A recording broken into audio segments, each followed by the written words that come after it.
Welcome back, everyone. Today, we're diving straight into one of the most dangerous debates in all of Marvel and DC. Who is the most powerful god we've actually seen on screen? Not rumors, not comics only, not headcanon. Pure on-screen feats from the MCU and the DCEU. And here's the twist. This list is not going the way most people expect. The number one spot especially? Yeah, that's where things get wild. So if you love Marvel, DC, or just watching gods absolutely break reality, stick with me till the end, because every single entry on this list escalates fast. And real quick, if you're new here, hit subscribe and turn on the bell so you don't miss all the hidden details and power breakdowns coming up. Alright, let's get into it. At number 10, we're starting with a god who doesn't even fully exist on our plane of reality, Khonshu. The Egyptian moon god from the MCU is a fascinating case because his true power is heavily restricted. Khonshu isn't just strong, he's ancient, immortal, and deeply mystical. This is a being who governs travelers of the night, justice through vengeance, and cosmic balance tied to the moon itself. We've seen Khonshu casually manipulate the sky,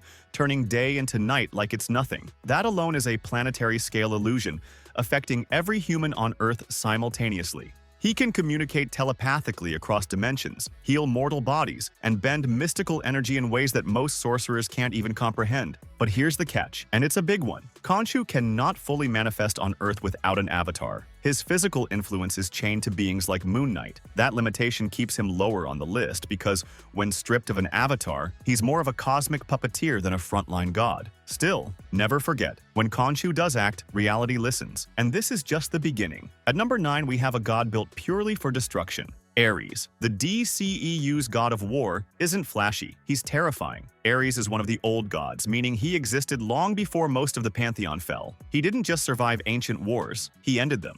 This is a god who slaughtered nearly the entire Olympian pantheon. Zeus himself had to sacrifice almost everything just to wound Aries and seal him away. That alone tells you how dangerous this guy really was. Aries possesses immense physical strength, near-instant regeneration, and centuries upon centuries of combat experience. He doesn't fight like a brute. He fights like a strategist who's mastered war itself. Every movement is calculated, every strike is lethal, and while Wonder Woman eventually defeats him, let's be clear, she didn't overpower him easily. It took emotional awakening, divine heritage, and a perfectly timed counter. Aries isn't weak, he's just beaten by something stronger. At number 8, we step into cosmic warfare territory. Steppenwolf, a new god from Apocalypse. Steppenwolf isn't just a general, he's a planetary conqueror. This is someone who has wiped out worlds across the universe with his parademon army, leaving civilizations erased from history. Physically, Steppenwolf is an absolute monster. His armor adapts mid-combat, his strength rivals Superman's for brief moments, and his durability lets him tank attacks from multiple Justice League members at once. Let's not forget, this man walked into Earth and fought Wonder Woman, Aquaman, The Flash, and Cyborg almost simultaneously, and still held his ground. The only reason Steppenwolf falls is because Superman enters the battlefield, and that alone tells you how high his power ceiling really is. At number 7, a warrior who blurs the line between god and legend, Wonder Woman. Diana is a demigod, yes, but don't let that undersell her. As the daughter of Zeus, she carries raw divine power in her blood. Combine that with Amazonian training from birth, and you get one of the most lethal fighters in either universe. We've seen her lift military tanks, shatter concrete structures, and react fast enough to deflect automatic gunfire point blank. Her bracelets aren't just defensive, they unleash shockwaves capable of obliterating entire battlefields. But what truly sets Diana apart is control. She doesn't lose herself to rage.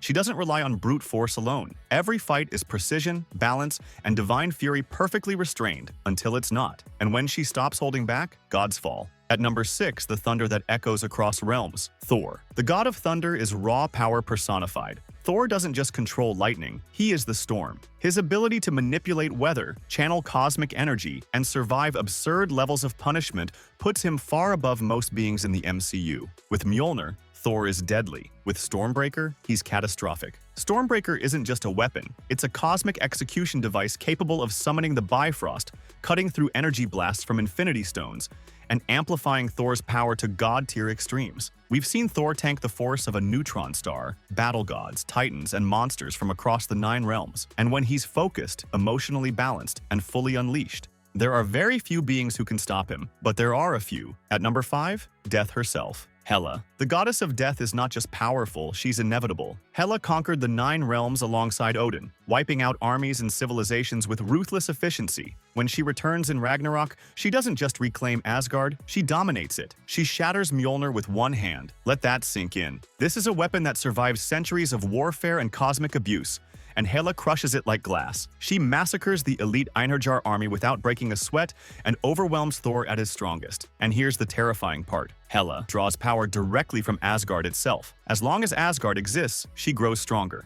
Infinite soldiers, infinite blades, infinite domination. She isn't beaten, she's erased. At number 4, the ruler of Olympus, Zeus. In the DCEU, Zeus is depicted as a supreme force among gods. His control over lightning isn't symbolic, it's absolute. During the ancient war, Zeus unleashed a blast powerful enough to separate the mother boxes. That's insane. Later, it takes Superman's strength combined with Cyborg's direct interface just to replicate that feat. Zeus did it alone. He ruled Olympus, fathered gods and demigods, and stood as the final line against cosmic annihilation. Even in death, his power echoes through beings like Wonder Woman. Zeus isn't just a god, he's a benchmark. At number 3, the nightmare of the multiverse, Darkseid. The ruler of Apocalypse isn't chasing conquest for glory. He wants to rewrite existence itself. Darkseid has killed gods, shattered lanterns, and carved his name into the fabric of reality. Physically, he's overwhelming. He breaks a Green Lantern ring with his bare hands. He shrugs off blows that would annihilate most heroes. But the Omega Beams? That's where terror lives. These energy blasts track targets across space, time, and obstacles, erasing them from existence on contact. You don't dodge them, you don't block them. You survive only if Darkseid allows it. At number 2, the Allfather,